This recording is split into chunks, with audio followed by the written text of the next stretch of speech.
Kərə yağı idxalına tətbiq edilən gömrük rüsumu 5%-dən 15%-ə qaldırılıb. Son 8 ildə tətbiq edilən güzəştli gömrük rüsumunun ləğvinin piştaxtalara qoyulan yağlara da təsiri gözləniləndi. Kərə yağı Azərbaycanda istehlak səbətinə daxil olan əsas ərzaq məhsullarından hesab edilir. Müştərilər ötən il ərzində bir neçə dəfə qiymət dəyişikliyinin şahidi olduqlarını deyirlər. Qiymətlər bəli, fərqlər çox hiss olunur, art-arta da gedir. Baxır da yeri də alıram, xarici də alıram. Baxır yağın qiymətinə. Mən yerli yağ alıram, öz yağımızı. Qiymətlərdəki fərq var. Hiss olunur, hər dəfə dəyişik olur. Mən fikir verirəm birinci kondision qiymətə, həm də ki keyfiyyətinə. Mən yox, yerli almıram qəti.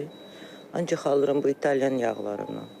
Marketlərdə isə hələ ki ciddi artımın olmadığı deyilir. Lakin güzəştli rüsumun aradan qaldırılması qarşıdakı aylarda vəziyyəti dəyişə bilər. Hazırda müxtəlif ölkələrdən idxal edilən fərqli çeşidlərdə olan kərə yağları satılır. Qiymətlər isə tərkibindən və istehsalçıdan asılı olaraq dəyişir.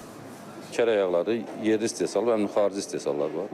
Yerli istehsala başlayır 16 manatdan 24 manata qədər.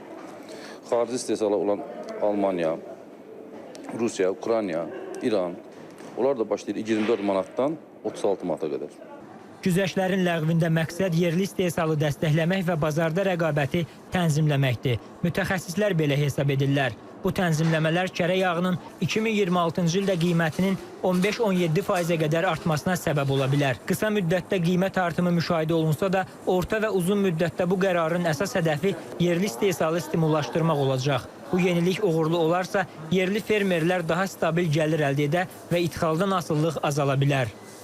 Təbii ki, bu qiymət artımı yerli istehsala təkan verir. Amma məsələ belədir ki, bizdə yerli istehsal həm də texniki məhdudiyyətlərlə bağlıdır. Texniki məhdudiyyət, yəni bizdə hal-hazırda deyək ki, iri buynuzlu malqaranın sayı azalmaq üzrədir. Ümumiyyətlə, onlar üçün örüş yerləri, onların yem bazası və s. bunlar tam şəkildə təmin olunmayıbdır. Təbii ki, bu qiymətin artması südlük, deyək ki, heyvanların saxlanmasını bir balaca stimullaşdırır.